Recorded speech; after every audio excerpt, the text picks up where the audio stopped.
Assalamualaikum warahmatullahi wabarakatuh. Kembali lagi di channel Sidotani TV, channel yang membahas tentang pertanian. Nah, di kesempatan video kali ini Mr. Prio ada di kediaman Mas Kolis yang punya sumber tani 2 yang beralamat di Gendingan, Kecamatan Toro, Kabupaten Grobogan. Nah, ini beliaunya Mas Nur Kolis. Mas Kolis kok Mas Nur Kolis lah. Dan ini ada Mas Rifai, tidak asing ya, yang tidak asing yang pernah singgah di channel Sidotani TV. Oke. Mr. Prio di sini ingin tanya cara membudidaya untuk melon, bawang merah dan lainnya banyak sekali. Oke. Pantengin terus channel Sidotani TV dan video ini. Intro dulu, Mas.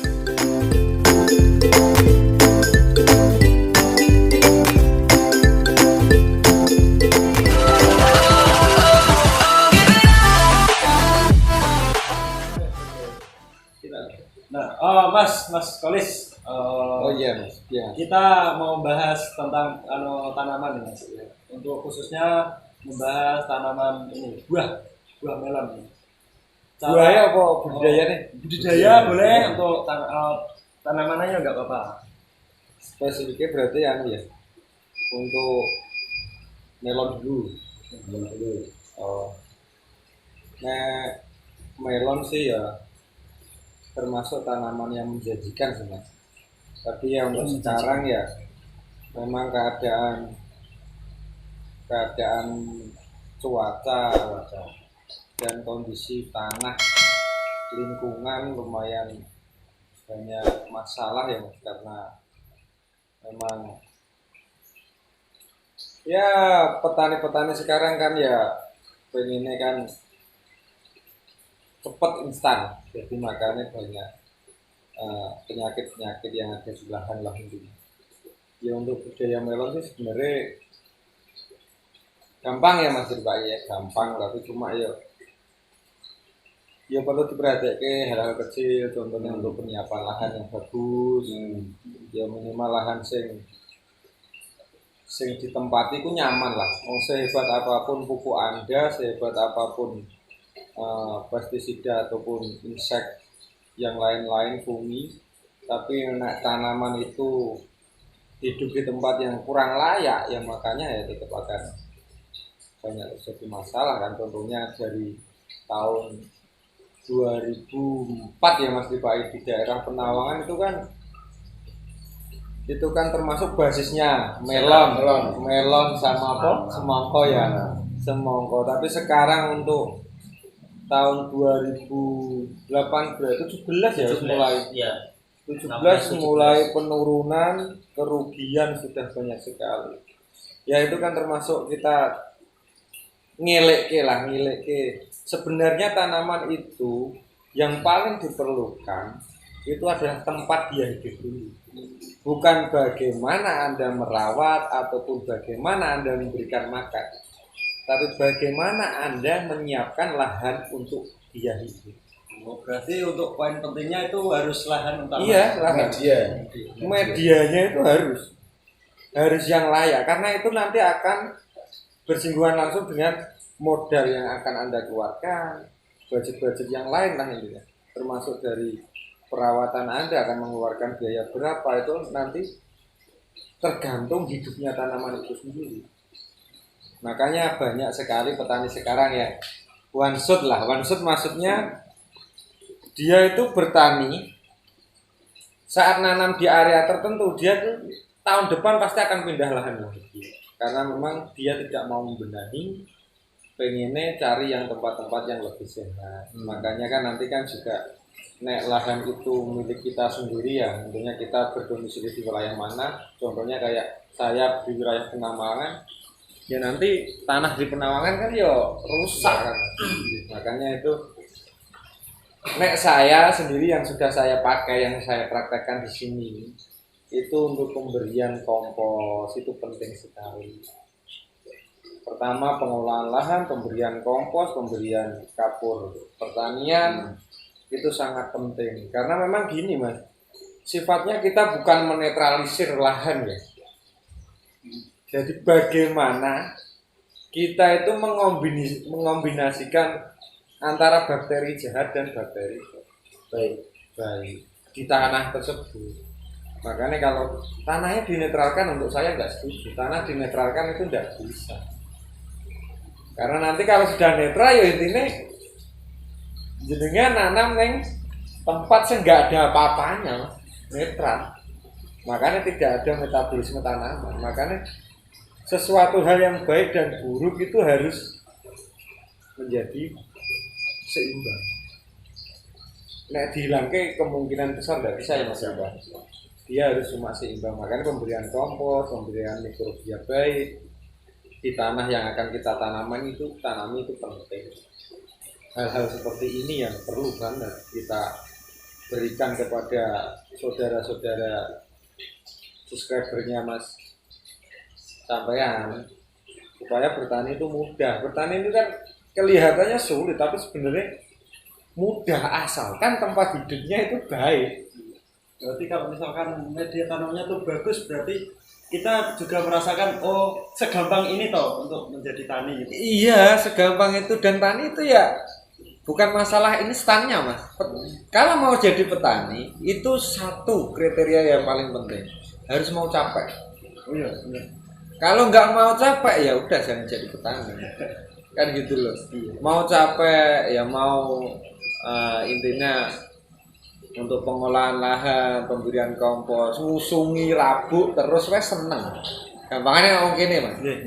Dia itu memberikan pemupukan dengan harga yang mahal itu mau, tapi kenapa untuk memberikan kompos, kapur pertanian sebagai penyeimbang itu kok nggak mau?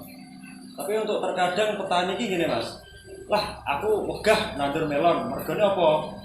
Untuk melon kan harus diterajai itu Mas, harus dikasih itu kan, ya. Nah, itu kan harus modal itu, terus pemasangan itu, terajaknya itu ribet bener itu Mas. Ya itu kan namanya mau niat jadi petani ya nggak ada yang ribet. Karena nanti itu kan gini Mas, sing capek akan diganti dengan capek sing nggak akan diganti kok, sampean kok bingung. Ya kan harusnya jelas. Kalau kita bertani kan, kalau kita menanam kan pastinya itu ada harapan lah. Daripada nggak menanam kan nggak ada harapan. Ada harapan panen dan keuntungan. Kenapa kita tidak mau memasang itu ajirnya untuk membuat bedanya walaupun dengan kecapean seperti apapun kan ya. Tetap kan ya kalkulasinya kan pendapatannya Mas. Menurut saya pribadi memang bertani yang ribet-ribet itu memang menyusahkan. Tapi untuk orang-orang yang memang tidak suka bertani. Tapi untuk orang yang suka bertani nggak ada hal yang susah Mas. Ya namanya barang kelihatan kayak Mas ya enak, memasang teraja ya. Contohnya Anda beli teraja itu ajir lah, kalau di sini kan teraja. Nah, ajir itu beli kan juga bukan untuk sekali loh. Iya benar. Pemasangan juga untuk 2 bulan sekali, enggak terus sedikit-sedikit pasang gimana kan enggak. Mas Kolis, Iya, Mr. Pia ini mau bertanya sama Mas Kolis ini. Teknis yang tepat untuk tanaman hortikultura itu apa? Iya teknis yang tepat ya, teknis itu meliputi semua hal ya Mas, berarti ya, meliputi semua hal ya. Pertama kali yang perlu kita garis bawahi itu adalah tanah, media yang terbaik, Tempat hidup. ya tempat hidup. Karena sifatnya setiap tanaman apapun, ini bahasa Jawa ya Mas, Gitu kan orang tanduran apapun nek dia hidup di tempat sing penak, sing nyaman, itu dia itu akan mudah untuk dia hidup. Dia akan lebih tahan penyakit. Dia akan memberikan hasil panen yang baik dengan perawatan yang minim. Contohnya ya untuk katakanlah melon. Melon itu medianya kalau bagus. Contohnya jangan pasti pernah tanamlah melon dalam pot. Kenapa dia lebih baik daripada yang kita tanam di lahan? sing ditanam nang lahan terbuka kok kenapa luwih apik. Ya karena ya mau media yang baik, tanaman itu akan tumbuh dengan baik walaupun semprotannya gak pateon, nang pote ngono kae. Gak pateon ndekne butuh sak uripe. Biasa wae. Iku wae kan iso ketok kok apik nang pot ya. Bukan karena pot gak eneng nganune Mas, gak eneng saingane, gak eneng. Bukan cuma itu, karena di pot itu tanahnya pasti dia itu tanah yang dengan berikan kompos, dengan berikan mikrobia, arang sekam, karena porositasnya akan lebih baik untuk menerima curah hujan. Untuk jadi banyu kuwi tekone yo gak marai penyakit, ilange yo gak cepet. Karena ronggane oke, banyu itu ilange malah ora terlalu nguape, ora terlalu banyak. Tapi dia itu airnya pasti akan ke bawah, ke dasar. Tidak marai asem-asemen ya, orang marai asem-asemen. Jadi kuncinya di media. Di media. Satu di media, baru kedua pemberian pemupukan ataupun pemberian makanan lewat semprot. Baru itu. Karena yang meningkatkan kualitas tanduran, tahan dan tidaknya panen akan meningkat atau tidaknya itu tergantung di Perawatan. pupuk dan perawatan. Jadi kuncinya pertama, poin pertama harus tanah yang sehat. Kedua baru pemberian pupuk atau makanan. Itu untuk benihnya kan terserah jenengan. Benih apapun, nanam apapun, tapi kalau sudah bisa untuk tanahnya apik, perawatan pemberian pupuk dan pemberian nutrisinya apik, ya tetap akan penak. Buat ciri-ciri tanah yang subur kayak apa? Tanah yang subur ya unsur hariannya kudu lengkap sih Mas. Jadi enggak harus yo gampangannya nah, tanah kita kan rata-rata hampir 80% tanah Indonesia kan tanah subur sebenarnya. Itu karena memang pemberian pupuk kimianya sudah terlalu banyak. Dulunya tahun 70-an ya Mas ya. Itu tanpa pupuk kan yo udah subur. Sebenarnya pupuk itu kan jebakan. Jadi pupuk itu 50% menguntungkan, 50% meracuni ya Mas ya, meracuni. Makanya tidak ada tanaman apapun tanpa media itu bisa hidup. Maksudnya media itu tanpa tanah ataupun media apapun lah, itu dia itu nanti baru dikasih pupuk. Engko lagi ana pupuk tapi nek pupuk tok sing sudah terlalu banyak, contohnya jenengan nandur tanduran neng nggon pupuk itu kan ya tetap gak mungkin urip Mas. Kan gitu. Jadi pupuk apapun perlu diolah lah, intinya seperti itulah. Terus tanah yang sehat itu cenderung dia porositasnya bagus. Terus gulmane ya lengkap. Jadi biasanya sukete angger warna Mas. Itu mesti subur, terlihat subur dia. Terus untuk sifat kekeringannya dia itu cenderung bukan lembut ya, tapi dia cenderung rada rongkalan cilik-cilik lah Mas. Itu berarti kan darane lengkap. Ini khususnya tanaman hortikultura ya.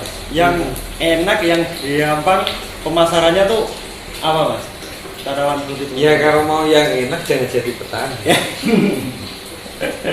Maksudnya ya nggak terlalu apa ya, biaya agak irit, terus ya kayak mudah lah untuk pemasaran juga buat sebenarnya untuk bawang merah, untuk cabai, untuk tanaman-tanaman pokok itu sebenarnya semua pemasarannya mudah. Gampangnya jenengan nandur brambang katakanlah seprapat, umpomo sekarang kan ya memang akeh lah penebas dan dadak bengek lah akeh. Tapi nek jenengan umpami gelem kesel sithik lah wong mbok dol acar ning kampung nenggen bakul-bakul kampung jenengan teri 50 kilo kan yo mudah, termasuk paling mudah lah. Konsumsinya kan yo lingkungan kita sendiri sebenarnya. Untuk tanduran pokok-pokok itu kan termasuk yang mudah jane, tapi cuma yo karena kadang ada sesuatu sing ora bener ya ngene iki. Biasanya sing mudah-mudah kuwi sing nyenengi oke. Makanya tandurane mesti regane ya ajur kan ngono ya Mas. Makanya nek iso yo kita yo ngerti lah lingkungan lagi nandur apa. Nak pengen payu larang iku biasanya yo mesti milih sing liyane daripada Cari selah. Cari selah. Nak pengen payu larang, payu apik. Karena saat ini kan lagi viral ini Mas, bawang merah. Nah, malah banyak yang nandur bawang merah. Ya, nek untuk sekarang ya Mas ya, bawang merah kenapa terjadi murah kayak gini? Nah, menurut pandangan pribadiku, ini pandangan pribadi ya. Pandangan pribadiku ya karena memang kebutuhan sama produksi itu sudah terlalu banyak produksinya. Dulu itu orang Brebes itu tidak keluar Jawa. Sekarang orang Brebes itu karena tanah Brebes sudah mulai banyak kontaminasi sing elek-elek tandurane mulai ndekne nang Bima, itu kan termasuk ya wong Jawa Mas. Nang Bima, nang luar Jawa itu banyak. Dulu kita seterono Mas, tapi sekarang mereka bisa produksi sendiri. Sana-sana masih bisa produksi sendiri kabeh. Dan mungkin treknya lagi naik nang jadi bunga desa lah itu nih. Bawang merah lagi disenengi banget karena mau sepele, rumah tangga gampang kan. Makanya kuwi ya sing gampang-gampang yo mesti yo ditiru wong akeh kan gitu. Makanya kan Jawa mbludak. Apa juga luar Jawa yo? Luar Jawa wis akeh produksi sendiri. Itu karena itulah menurut saya untuk kenapa sekarang kok bawang merah ora iso payu larang ya karena Tidak seimbang. dari konsumsi sama Tidak produksi produksi, itu tidak seimbang. Terus yang jadi garis bawah ya mau karena banyak orang-orang dari Jawa sendiri yang keluar daerah untuk nanam, makanya banyak produksi mereka juga melimpah karena tanahnya lebih subur mungkin ya daripada Jawa. Akhirnya yo udah masuk neng Jawa kan, akhirnya rego murah ya itu loh. Ya nak bisa kan bagaimana kita punya konco akeh Mas, konco akeh termasuk bisa lewat komenan di YouTube kayak gini lah, bisa tanya sama teman-teman area mana sing nanam sapa kabeh yo, atau lewat Facebook biar kita tahu celahnya bagaimana menanam apa yang paling tepat kan gitu Mas. Ya gitu tok sih Mas. Oke. Mungkin ada sedikit pertanyaan lagi untuk Mas Idul atau masalah pupuk kok enggak karena apa? untuk masalah pupuk nih Mas. Masalah pupuk kok naik ini kendalanya apa? Kendalanya naik gimana ya Mas? Masalahnya pupuk itu kan barang tambang ya Mas. Iya. Semakin ditambang kan ya semakin susah loh. Iya. Lah makanya semakin susah dan kita tahu sendiri lah. Nilai mata uangnya dhewe iki piro sih Mas? Neng dolar, neng yuan, neng apa iki piro sih? Nek semakin kita inflasi ini semakin tinggi ya pasti akan semakin naik karena kita tidak ada sing pure produksi sendiri dari Indonesia kan hampir tidak ada toh. Yo walaupun ada tapi karena memang sistem pemasaran pupuk-pupuk yang dari luar negeri itu lebih baik, makanya kenalnya ya pupuk-pupuk luar negeri kan gitu loh Mas. Ya karena itulah, karena memang treknya lagi naik semua, terus bahan baku mungkin ya naik atau hasil tambangnya sudah tidak sesuai. Kemungkinan besar dari situ Mas. Kemungkinan memang naiknya karena itu, terus yang kedua ya karena nilai mata uangnya dhewe, nilai tukare ya wis rada ngerti dhewe lah Mas piro. Makanya kuwi Bisa berperang global. ya perang global juga. Sudah mempengaruhi. Ya karena Cina dan Amerika sih Ya. ya termasuk Termasuk itu mengaruhi banget. Ya kayak di pusat sekarang ya biro. Di pusat lagi gempur berapa dulu? 46, 47. Sekarang berapa? 95 pengambilan. Belum jual, naiknya berapa? Tapi ya kudu sabar. Ya nak wong Jawa sih Mas, mesti sabar sih. Berasal hasil produksinya Sebenarnya untuk biaya produksi itu bisa kita tekan dengan cara budidaya sing bener tadi yang seperti Anda sampaikan. Kita jangan tergantung pupuk kimia. Dalam arti gini loh Mas, pupuk kimia 50%, pupuk yang non kimia ya 50%. Dalam arti kan seperti itu. karena memang budayane orang saiki semakin ora iso lemu semakin dirabuk ben lemu, masalah kan kuwi masih jadi masalah. Sebenarnya kan enggak tuh Mas.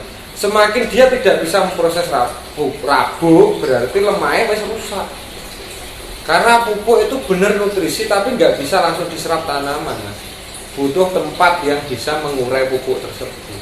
Makanya kenapa biaya produksi membengkak itu karena memang budayanya awake dhewe, petaninya awake dhewe sing menurut saya itu kecanduan pupuk sing sebenarnya pupuk itu 50% racun, yang 50% menentukan. Tapi nek tanah itu sehat, ya kerusakan dalam tanah itu bisa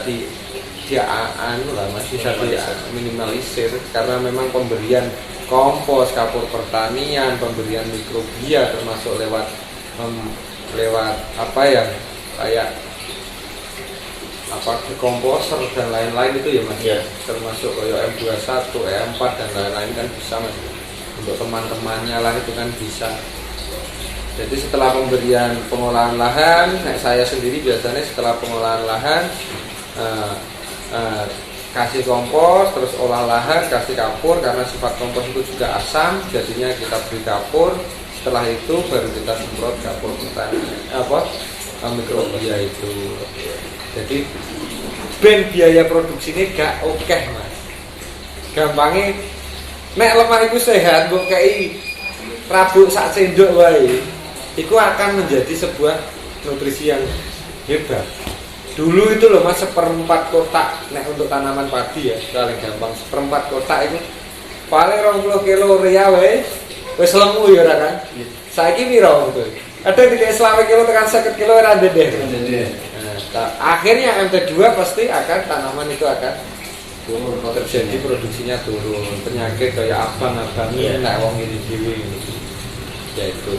Jadi ya, untuk produksi biar tidak terlalu mahal dengan sistem yang benar, cara yang sehat, kemungkinan ada produksinya akan untuk menekan biaya produksi akan kecil. Hasil panennya akan meningkat walaupun harga sekarang katakanlah sekarang bawang merah 8.000 sampai 10.000. Nek dia hidup di tempat yang sehat dan bagus, pasti dia itu akan laku 10.000 Mas, karena maksimal. Saya kira 10.000 paling enggak kan untuk nek seperempat gini dia berang ton Mas biasanya nek rata-rata 1,3 ton, 1,5 produksinya hasil panennya 1,5 sampai 2 ton. 1,5 sampai 2 ton. Itu nek tempatnya ora dikai mikrobia, pengomposan dan cara yang baik. Tapi nak carane benar biasanya kuat 2,2 ya kemarin. Jadi 110 111. Rata-rata 111 yang terjadi. Yo nek untuk MT kedua nanti pasti ada penurunan lah 18 biasanya gitu. Tapi tergantung aman lah. Di pengolahan lahan kembali. Artinya pengolahan lahan itu kan sangat penting.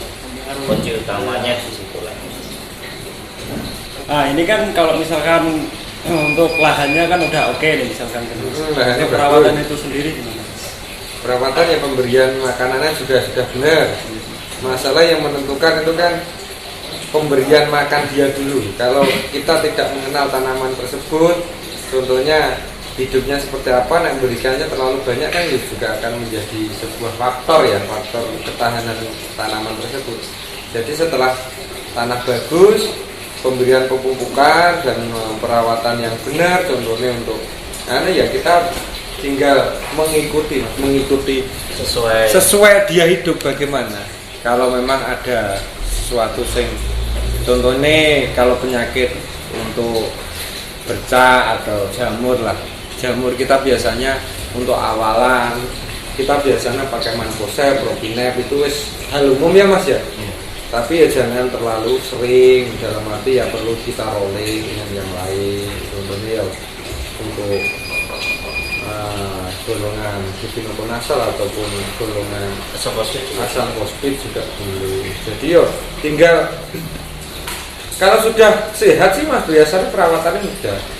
Yang penting yang paling kita tekankan itu adalah tanah, pemupukan, perawatan itu nanti menyesuaikan tanduran tersebut.